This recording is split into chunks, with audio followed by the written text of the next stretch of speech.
today to all you wonderful people who've been watching this series. I really do appreciate it very much. And we are now on day 11. It is another beautiful day in Melbourne. It's, I think, 30 degrees Celsius. A little hot, actually, but still beautiful. I am not complaining. Now, today's film is suitable for all ages, I think. Maybe not very young children. And I have to admit, I really struggled in deciding which film to showcase today. It was a toss-up between three. And I eventually decided on this one. It is a ghost story, however, it is not horror whatsoever. And my choice for today is The Ghost and Mrs. Muir. I don't know if people will have heard of it. I think I stumbled upon it by accident. There is also a TV series, which I did see, and when I realised that it was based on a movie, I think I hunted it out many years ago. The TV series is quite different to the film itself. It is black and white, but I have to admit, I think some of my all-time favourite films are black and white. It came out in 1947 and it was directed by Joseph L. Mankiewicz, a very well-known screenwriter and director. He directed films such as A Letter to Three Wives, The Barefoot Contessa, All About Eve, and Cleopatra.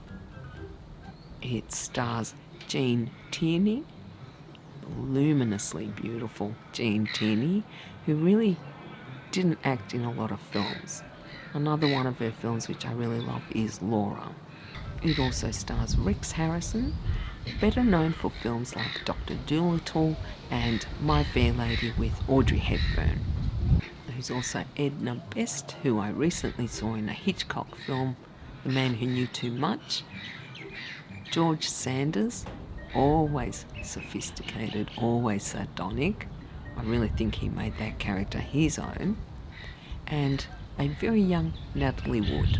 The story is about a young widow, Mrs. Muir, played by Gene Tierney, who, against all advice, decides to rent out a seaside cottage, which it is rumoured to be haunted. And it is. And I'm not giving anything away because the title basically says it all. The ghost is played by Rex Harrison, a crusty, a short-tempered, salty sea captain who has been scaring away any would-be tenants. I have to admit, I think I like him best in this film out of everything I have seen him in. And the film explores this budding friendship between the ghost and Mrs. Muir. Enter a living suitor, and that is all I want to say about the story. One of my favourite parts is really the dialogue between Rex Harrison and Gene Tierney. It is extremely well written and very understated. There's even a hint of the risque in some of their exchanges. The story is, in turns, comedic, dramatic, poignant, and it will definitely tug at your heartstrings. You might need a few tissues, actually. I think what I like about this film so much is that it is more understated than a lot of the romantic films that we see today, which can be a little bit too, I don't know, I feel sometimes like I'm hit over the head with them. Whereas I like a little bit of subtlety in my films. I think Hollywood really did do it best back in the 40s. And if you ask me, this is really far superior to Ghost with Patrick Swayze and Demi Moore.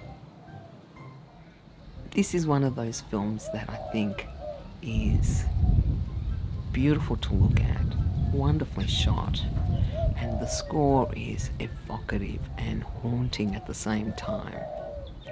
The performances are all excellent across the board.